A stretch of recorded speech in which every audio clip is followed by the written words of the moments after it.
Meeting, please rise for the Pledge of Allegiance. Pledge allegiance to the flag of the United States of America and to the republic for which it stands, one nation under God, indivisible, with liberty and justice for all. Okay, roll call, please, Carol.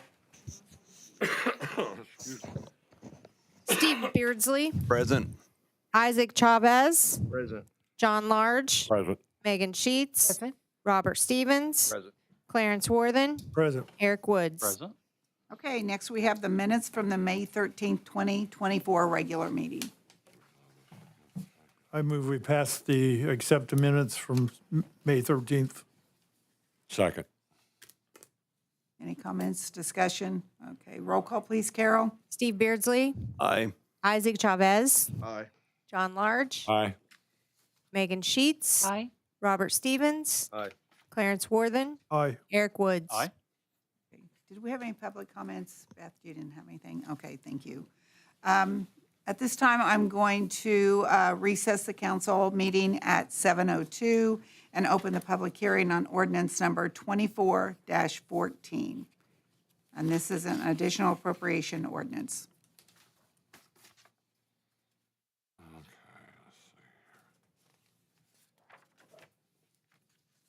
Do you have anything from the public or from the counselors? Okay, I'll go ahead and close the public hearing at 7:03 and open the council meeting. I'll move to pass ordinance 2414 on second reading. I'll second. Roll call, please. Steve Beardsley, Aye. Isaac Chavez, Aye. John Large, Aye. Megan Sheets, Robert Stevens, Aye. Clarence Worthen, Aye. Eric Woods. Aye. Okay, ordinance number 24-14 passes on second reading. Next, we have old business. Does anyone have anything they'd like to present? Okay, next is new business, and first on the agenda is Cheyenne Taylor with the Humane Society. She'd like to give us a presentation on what's going on out there. I didn't know how many copies to make. I made 10 and I need one of them, so I'm so sorry, but you guys can take those and pass them. Someone can share if one of you guys are friends. So the reason I'm here is because I had met with Judy and the commissioners, not super, well, I guess it was at the beginning of the year, for me to come here a couple times a year and give kind of just updates, not really anything, any issues or anything like that, just kind of give you guys stats about where we're at, and then also go to the commissioners quarterly. So we are halfway through the year already. It flew by. And so I'm just going to kind of go over our in and out stats for this year, kind of versus the previous years, so you can kind of see the totals from the last 3 years. I put them on there. Kind of how many animals we have in house today, kind of talk about our AC employees, what hours they have, how many calls we have thus far, and I did break those down, but you guys can see those. I don't need to really go over them out loud, versus the calls we've had previously, and then just kind of what we have in terms for fundraising this year and kind of what things we're doing at the kennel and what we need. So if you guys are ready, I'll go ahead and get started. So in and out stats thus far for January 1st through June 1st. So for this first 6 months, intakes. So that's any animal that walks through the door, whether it be surrender or stray, anything like that, police request removal. We've had 241 intakes so far, so broken down, cats 127, dogs 114. Outtakes, that includes adopted, reclaimed, transferred to rescues, anything of that sort, 258, so we're on top of it. Cats 134, dogs 124. The previous years I do have listed for intakes and outtakes, as you can see, 2021, 22, that's kind of where we're at right now, it looks like, unless we get a burst this next 6 months. But last year was probably the worst. We had over 1,200 intakes and 1,100 outtakes. So last year was quite awful. It doesn't look like we're right there this year, thankfully. Dogs in house today, our adoption rates are amazing. We do a lot of promoting. We only have 14 dogs, which is not very many at all. So that's good. No wait lists, anything like that. 46 cats, a lot of kittens nursing. We don't really count those until they're around 3-4 weeks old, just to make sure they're going to survive and don't have any illnesses. So 46 cats. And then in foster to adopt, we do have a foster to adopt program. There is a rule for Indiana shelters that no animal can leave the shelter without being altered. So most of the time, dogs and cats can't get fixed till they're a certain age. We don't want dogs sitting there till they're 6 months old or 5 months old. Kittens, we don't want them sitting till they're 3 months old. So we do what's called foster to adopt. So it's our way around it. We have them sign forms that they're still completely our property. If there are any issues, they come back to us medically, anything like that. So we can finish out their vaccines until they're spayed, neutered, done with everything, all their tests, microchips. So we have 99 dogs and cats in our foster to adoptives. So that just shows you how many more we'd have at the shelter if we did not implement this. That's something I started last year. And then Pet Supplies Plus in Whitestown, we have an agreement with them where we have cats in the adoption room, and they also do a bunch of donations for us. We do have one cat there. It's just one room. It's not like a room with set up cages or anything. It's just like a small window room with a cat tower. So the most we usually have in there is 2 because we don't want to overhouse them. When it comes to animal control, we have 3 employees covering calls now, which is great. So hopefully we don't have issues with no one showing up or not being able to help. We have Kaylee Hodson that we hired in February. She does Monday through Friday, 8 a.m. to 5 p.m. She goes on any and every call that comes through. Mallory Martin does Monday through Friday, 5 p.m. till 8 a.m. She goes on emergency only, so hit by car, police request, anything like that. If someone just picks up a cat, they can wait till tomorrow when we open at 8 and bring it in. And then Owen Lucas does Saturday and Sunday, so he starts 12:01 a.m. Saturday and does it until 11:59 Sunday p.m. So all covered there, and I don't think we've had any issues for a while, so all so far so good. AC stats for 2024 so far, again, this is from January 1st to June 1st. They've responded to 254 calls, and I broke those down into categories from aggression, aggressive animal at large, regular at large, animals left in vehicle, bites, anything like that. So we do have those broken down, and then you can see the total calls we had for 2023 down to 2021. Looks like we're kind of on track with the other ones, maybe a little higher in 2021, 22 than we were then. And then for fundraising for 2024, we've done this previously where the Colt season for this year, the board of directors and volunteers, they work the concession stands to raise money for shelter upgrades or anything that we need. It usually brings in $12,000 to $15,000 a season. It's really long days. The employees don't do it. They don't want us to do it because Sunday's really our only day off. So the board of directors steps up and does that, and it is long days. It's like 12 to 15-hour days. So it's a lot of work for them, but it's worth the money for sure. October 5th, we have our annual golf outing at Deer Track this year. Excited about that. It's always a good time. For new kennels, I don't know, but I know Judy knows this, but a lot of you may not know this. The dog kennels, all 3 rooms are very, very outdated. We've gotten quotes on how much it'll be to do all 3 rooms and rip everything out. It's close to $200,000, which we obviously do not have.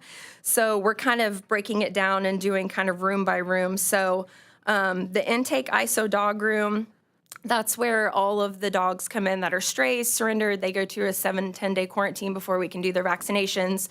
They're just, monitored before we can do any testing, anything like that. So that is where all those new dogs go into for at least a week. Right now, we have 15 kennels in there, and we can only use 7 of them safely because they are so outdated. They injure the dog's paws, anything like that. So we just can't even use them all together. So we have made a deal with Snyder Kennels to come in, rip all of those out, put new ones in. So then we won't have to have a wait list, hopefully, unless we get really full all at once. But so yeah, we're really excited about that. So that's the first room that we're doing. We feel like it's the most important because that's where they all come through first. And the reason why we have the money to do this is, number 1, the Colts, and then number 2, we got a couple of wonderful donations for memorials from people passing away. So that's kind of where we're putting the money.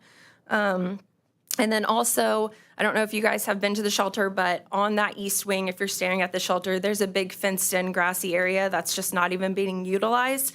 So we have money left over from doing the ISO side that we had set aside for it. So we're actually going to break that down into 4 different large play yards so that the dogs have more space to run around during the day and play outside and stuff. So we're excited about that. And then the last thing is, I know I spoke with Judy about this about like 6 months ago, but we have 2 shelter vans right now that we utilize almost daily. The blue van is strictly for animal control calls, and that is it. And the red van is for transports, adoption events. You've probably seen it driven in the parades, things like that. Basically, the red van is driven for anything other than AC calls. It is starting to break down. We put a lot of money into it this year, so we're looking for another option for a van. The commissioners had mentioned maybe seeing if we can get one donated from a sheriff's department, the FPD, like they did our animal control van for us, which has been a saving grace. We've not had any issues with the blue van since we've had it. And that's saving us money, also promoting for them to give us a vehicle. I don't know if that's an option, but hopefully. But if not, we've been looking for shopping for a reliable van for that. But that is all I have. But I'm open for questions. Do we have any questions for Cheyenne? Or anything that's not even written here that anyone may have questions about. In your ISO, will you be replacing the same number of kennels? Did you say So 15? Or are they gonna 15, be- it'll be 12. So right now we have them up against the walls and they're facing each other, and we realize that's not really the best setup that they did years ago because these dogs that come in are so highly stressed. Some of them are dog aggressive, so just staring at other dogs get them going. So they're actually going to be ripped out and put in the middle of the room facing away from each other. So there will be a wall like in between, so they won't be able to see other dogs, but it'll have to go down to 12, unfortunately. But we hardly or ever have enough dogs to fill 15, but it'll be easier for them mentally and emotionally, I think, to not be staring at other dogs going crazy all day. So, yes, good question. Else? We appreciate you coming this evening, Thank telling us what's you. going on at the I can Humane leave this to Society. whoever didn't get one.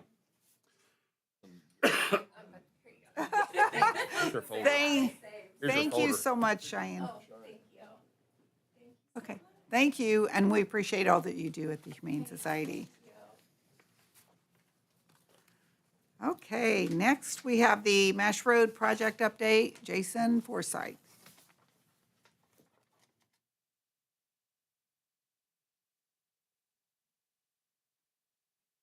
Thank you, Mayor. Just wanted to run a few things by all of you, kind of get your blessing on a few things and fill you in. Over the last couple of weeks, as you realize, probably a couple months ago, I think it was, we applied for the Phase 3 of Mash Road, and we did not receive the funds for that.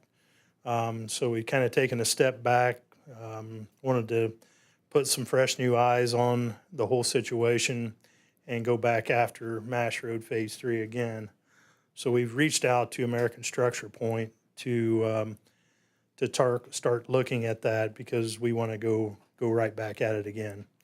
Get back on the horse. It's a lot of money and an opportunity for the city moving forward, and we want to try to get back on the horse, like I said, and get back after that as quick as we can. It's obviously a very important project, I think, to all of us.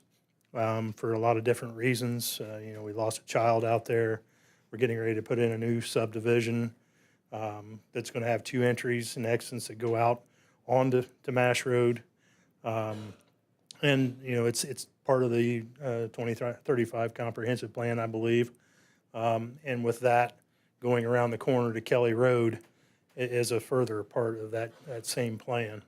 So, and rather than going down skipping that section and starting someplace else, I don't think that's the right thing to do. I think we need to continue to go after this, and getting a fresh new eyes on. I work with American Structure Point on Washington Avenue, Phase 1 and Phase 2, and they're excellent people to work with. So the mayor and I and Kimberly are trying to schedule a time to go down and meet with them, see who their team is, work with their team in moving forward and take another shot at Mash Road. So just looking for the blessing of the city council. I spoke to the Board of Works today to continue moving on with what we have an opportunity for here. So I wanted to bring that to you tonight. And like I said, it's definitely, with Kelly Road, the city council agreed to an interlocal agreement with the county to work on the bridge on Kelly Road.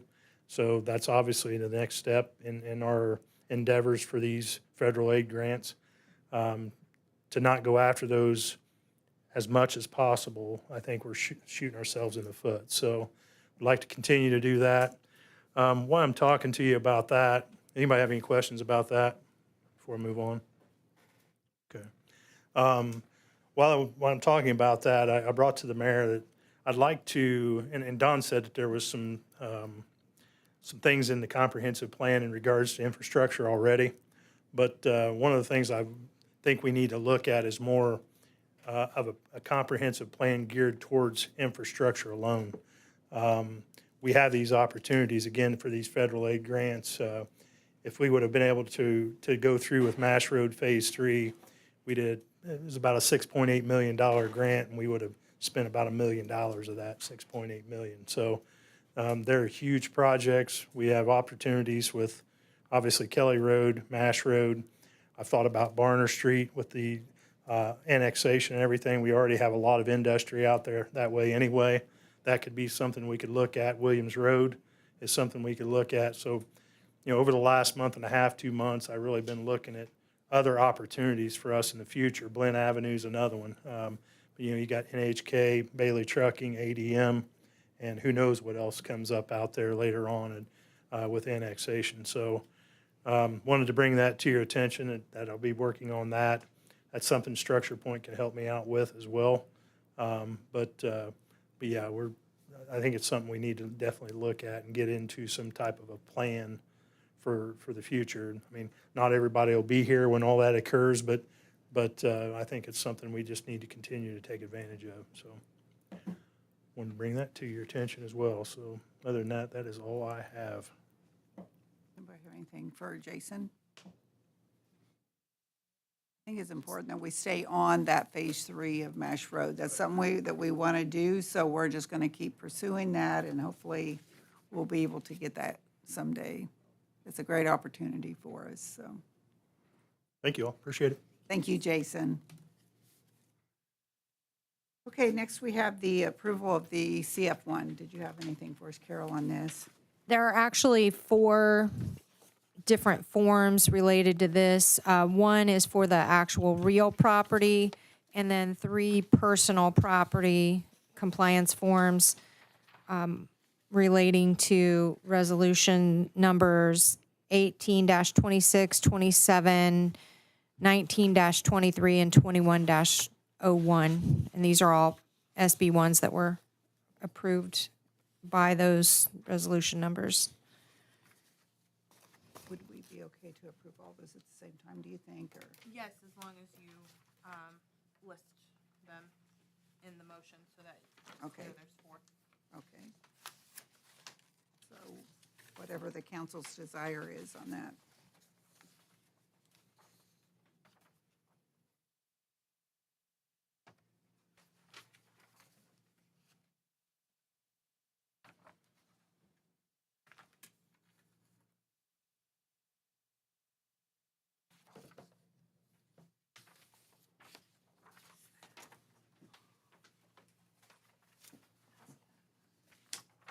I'll move to pass the CF ones, all 4 of them for Frito-Lay. Second. Any questions, concerns? Okay, roll call, Carol? Steve Beardsley, Aye. Isaac Chavez, Aye. John Large, Aye. Megan Sheets, Aye. Robert Stevens, Aye. Clarence Worthen, Aye. Eric Woods. Aye. Okay, all 4 of the CF ones and for Frito-Lay has been approved. Next, and I think, Alicia, if you want to address this, we have the approval for the HR representative proposal. So this would just be an outside HR counsel for special projects when there's things that are outside the scope of what the city's current HR counsel can do. So.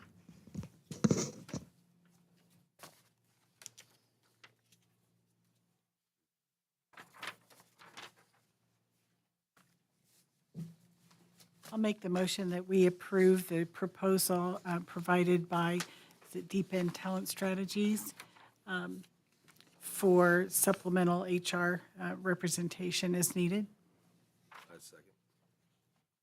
Any other questions, concerns? Okay, roll call, please, Carol. Steve Beardsley, Aye. Isaac Chavez, Aye. John Large. Aye. Megan Sheets. Aye. Robert Stevens. Clarence Worthen. Aye. Eric Woods. Abstain. Okay. That motion passes. Next, we are going to have a discussion or a presentation on the building trade site that you're proposing of property owned by the city of Frankfort.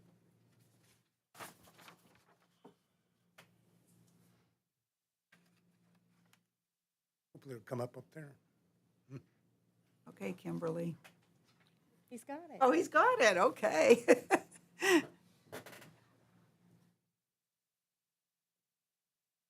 He knows a thing or two about IT. Just a little, huh?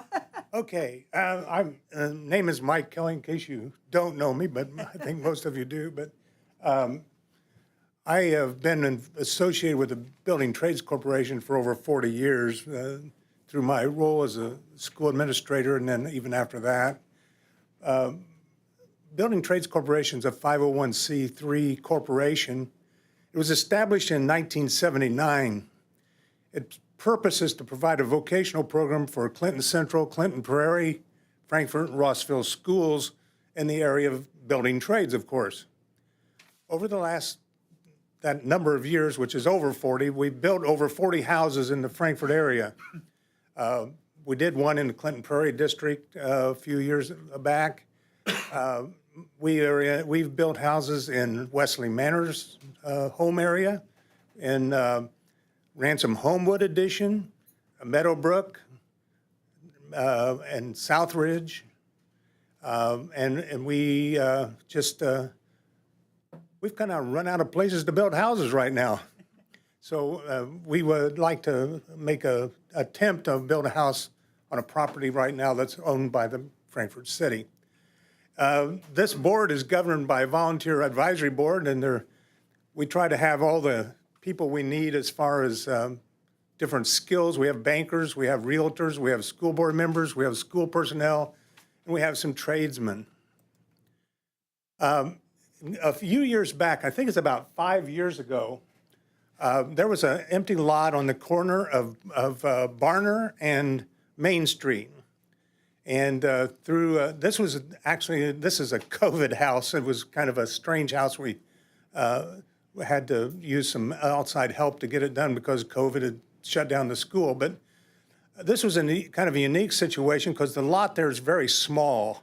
It's and so we had to and I have Sandy Miller here tonight with me also as a board member, and she is an expert at finding houses for us that fit on the lots that we find. And also, she just has a knack for helping the prospective customer or helping our board make a decision on what kind of interior decorating to do, because that seems to be a real strength for her. So anyway, this is one of those houses that lot was probably not getting any tax money collected. I'm sure it's getting a lot more now than it was then. And the city was a great partner in that.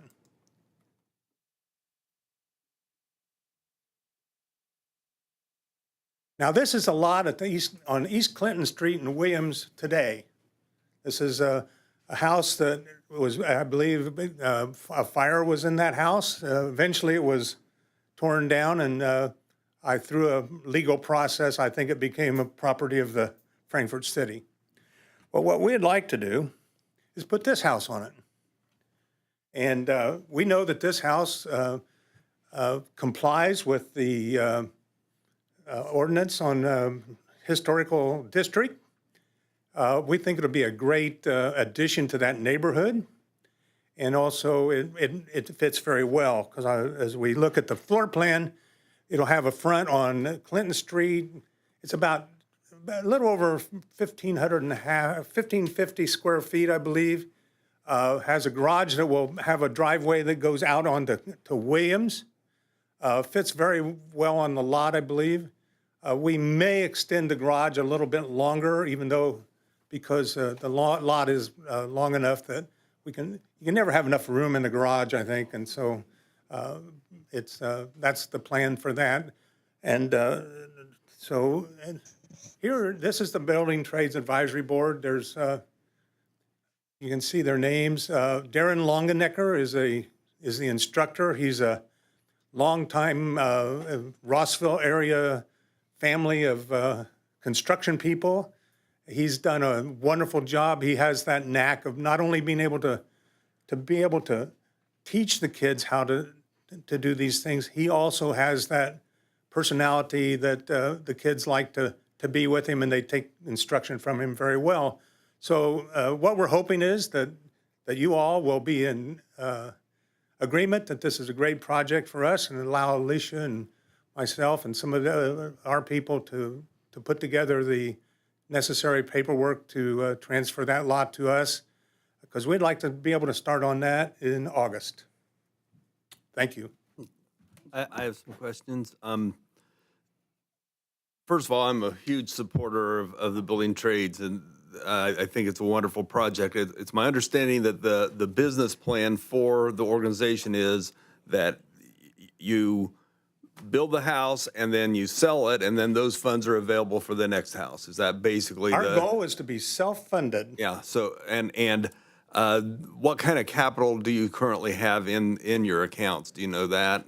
Right now, we owe the bank because we are finishing it. We close on another house at the end of this week. Okay. And I believe we'll have what is it, Sandy? We'll have around right at $100,000 of money. Here's where everybody here, it's like a broken record to hear me go through this scenario, but there's a whole lot of really good not-for-profits in this county that I really am fond of, including your organization. And I am not thrilled when the city chooses winners. So I was just curious what the fair market value of this property is, and whether it should be a transaction based on fair market value, and I'm probably not in agreement with anybody else on the council, but that's just, when we pick a not-for-profit to support, why didn't we pick every other not-for-profit to support? I mean, so that's kind of where my question and concern is.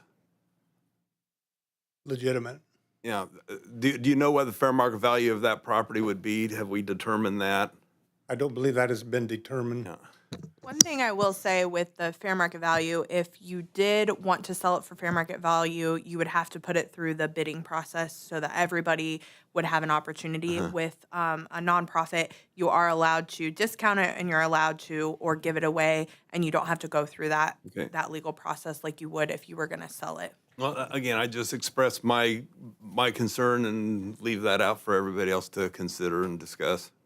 Could we recoup our cost in that lot? You could recoup your cost in that lot.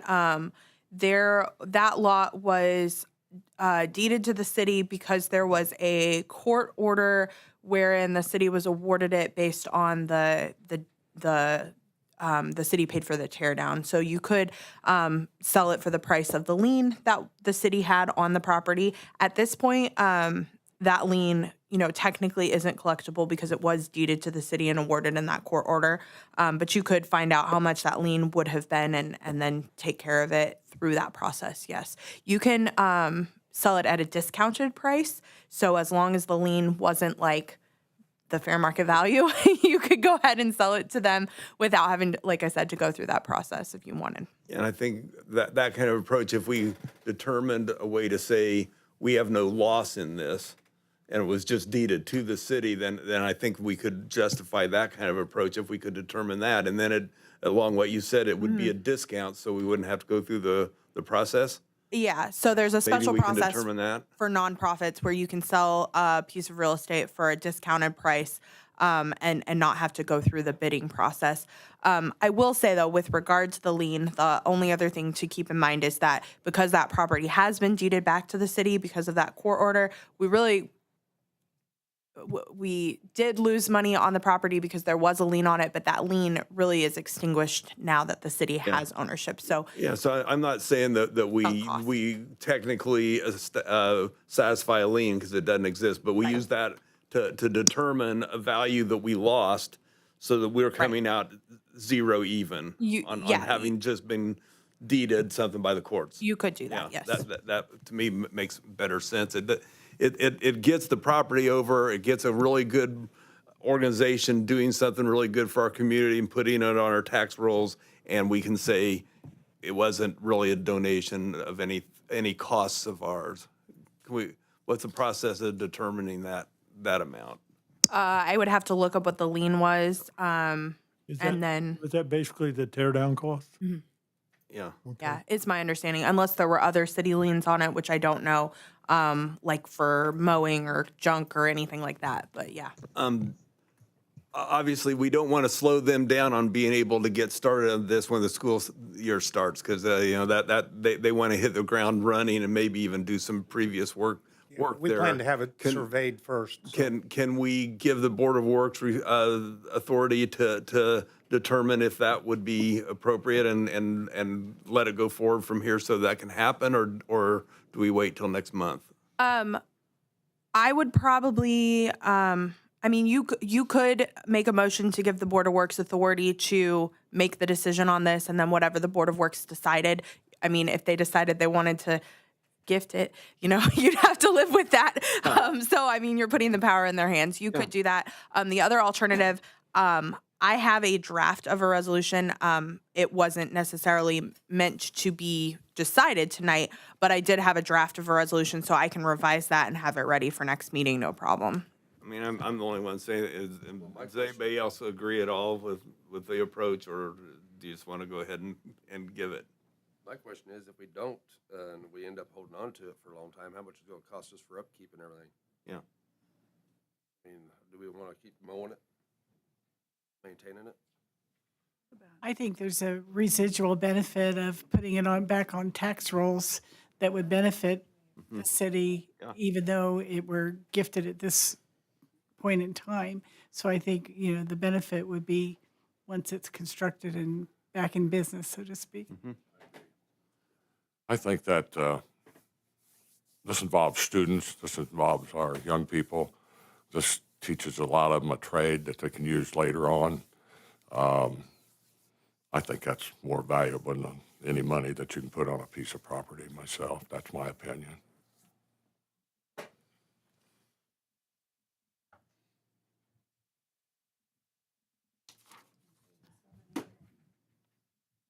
I certainly understand Councilman Beardsley's thought process on this, because we are careful not to do favoritism or have winners, losers in our wonderful nonprofit community.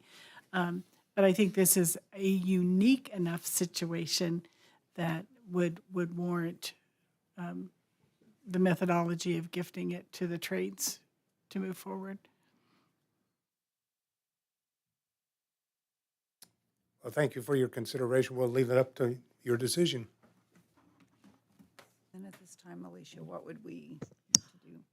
Well, I would need some instruction how you want to move forward. So if we want to gift it, I do have a resolution prepared that does gift it. If we want to gift it for a nominal cost or, the cost of the lien, I would need to find that out. And I just need to know what route you all want to go. If you want me to make revisions, if you want to give it to the Board of Works. So I think a motion. It sounds like the majority of people are in favor, so I'd say that's the route to go, is to go ahead and prepare the resolution for gifting. Is that what this resolution is? Yeah, that resolution that I have prepared is if you do want to gift it. And then I also have prepared a deed that would deed it over to building trades. If you approved the resolution, then I believe I gave the mayor the authority to sign the deed. But you also could, think about it another month and then take that on to consideration next month if you wanted to. If we wait that time, we'll delay them from starting. It shouldn't, because they aren't planning to start until August. So if we had it in July, we could still get the deed signed and get it recorded in advance, so that they'd have enough time to get started in August. Mike, don't they usually do the, So we can start in August, so we would want to be on the property in July. So Okay, the meeting in July would be the second Monday, so if they approved it then, I could have it recorded that week. So, It sounds to me like the majority is in favor, and I don't see a reason to delay it then. I don't either. If that's the wish of the council, then let's go forward with it. And because I honest to goodness, I really do love this organization, and I'm excited about them getting started. I know I appreciate Steve's conservatism here. It's served this council well, but in this situation, since they're not asking for money like we have had other nonprofits do, where they're not asking us to buy the property, but just give them what has been there and has been idle for several years, I would support just giving it to them. And I agree, getting it back on the tax rolls, that's probably going to serve our needs to cover those costs. And really, there's no reason to delay it. I mean, if that's what's going to happen, let's get them going. It's probably been a year or two that it's been vacant.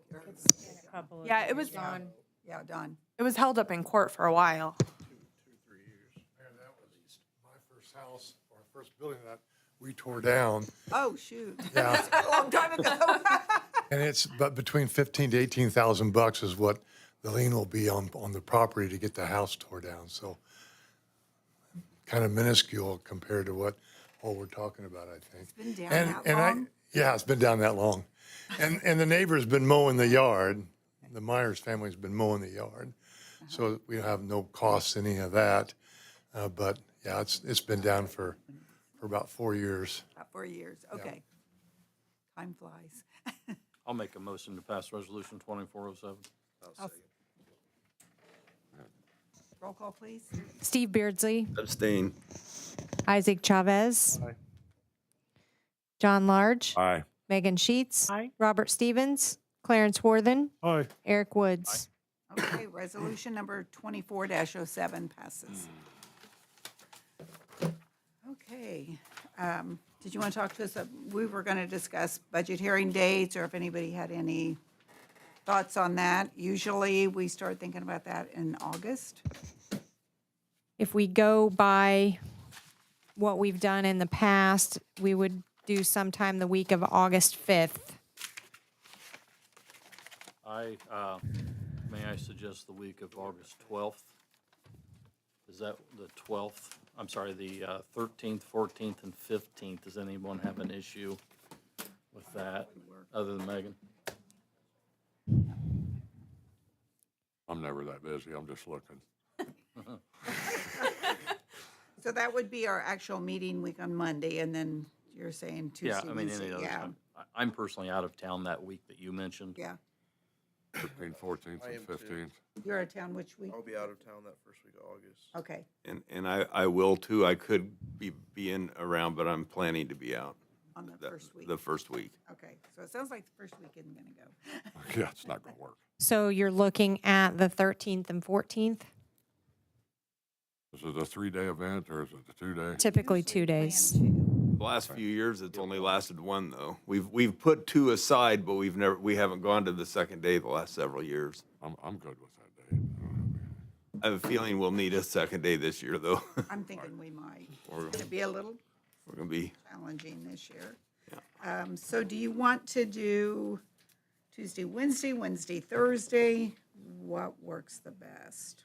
why don't we do Tuesday, Wednesday and have Thursday available, not thinking we'll need it, but this could be a difficult So one. you're starting 13, 14. 13, 14, and hold And the then, 15th open as then well. have 15 open, not thinking we'll need it, but this could be interesting. They're all interesting. So am I understanding we want to advertise for 3 days? Is that what? What's everybody else think? What do you think, Mayor? I think definitely. Probably. And if you don't use it, you don't use it. Yeah, I mean, that's what we've done in the past. If we've set it and then we don't use it, that's okay. So let's do August 13th, 14th, and 15th. And what time do we start that? 8 or? Usually right at 8. What do we Start run with it to? Coffee and donuts at 8. Coffee and donuts, yeah. Or Eric brings the donuts. Yeah, donuts, Eric. Yeah, I know a good place. Oh, never mind. Oh. Okay, 8 to 4, Tuesday, Wednesday, Thursday. to Walmart and get 'em.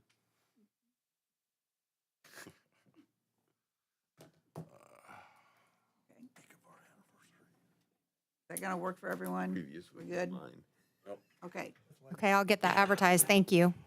Do we have any other new business tonight?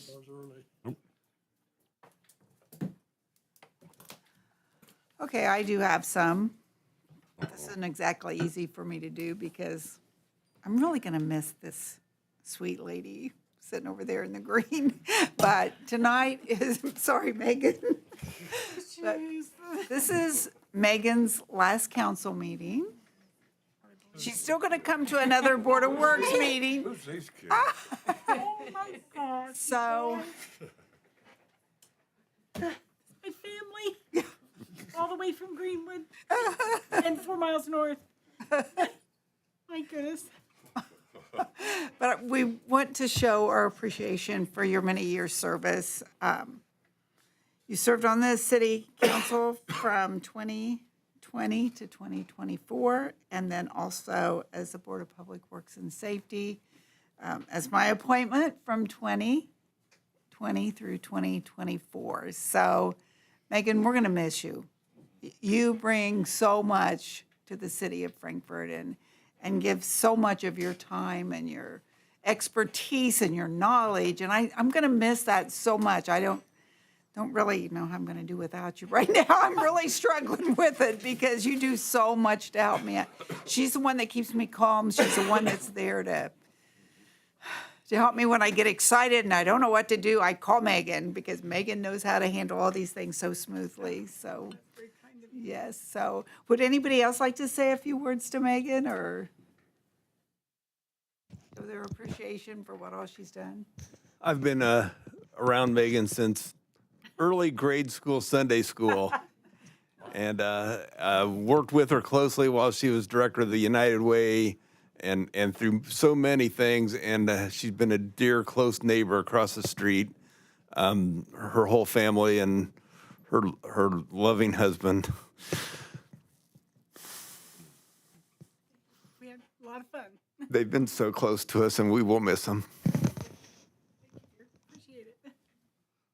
I'd like to thank you, Megan, as a young person starting my professional career here in Frankfurt. At just 20 years old, you helped mentor and sat next to me at a lot of meetings, and I'd like to thank you for your leadership. Thanks, Isaac, and good luck on all your future endeavors, your aspirations in politics. Thank you. My first experience with Megan, she helped me retire from community schools. Thank you. I've gone to council meetings for years before I was elected, and always enjoyed the wisdom that come from her and everybody. Absolutely. She always asks some of the best questions and very wise. Yes. Thank you. Thank you. True confession, I didn't know you when I was attending council meetings before I was elected, because I took that year to learn what was going on. And I thought for sure you were a department head or something, because you were always here at the meetings. So, You didn't know who he but was. that shows your dedication from way back, and now you're on the seat, so congratulations. And good luck. So Megan, thank you for your years of service to the city of Frankfurt. City Council years of service, 2020 through 2024. City of Frankfurt Board of Public Works, 2020 through 2024. Thank you so much.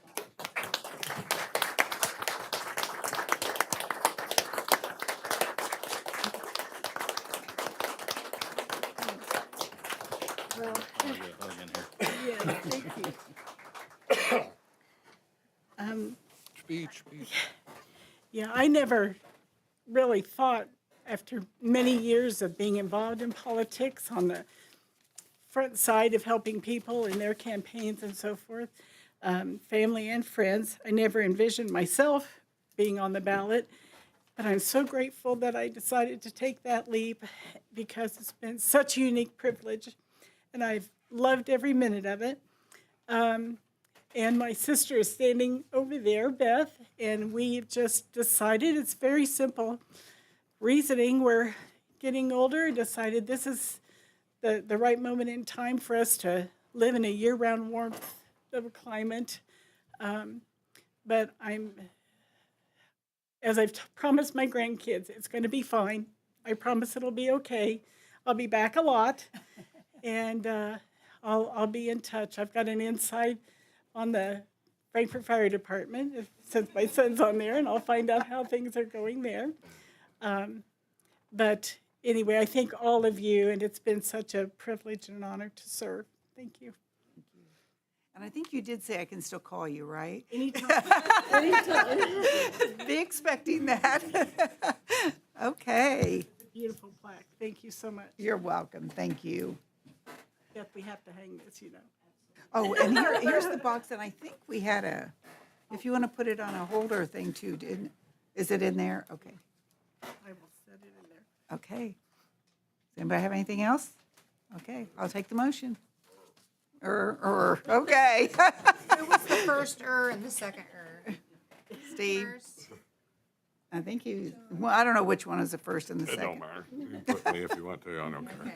You're on the record. I'm on it, okay. Okay, thank you. And we have been on a refreshed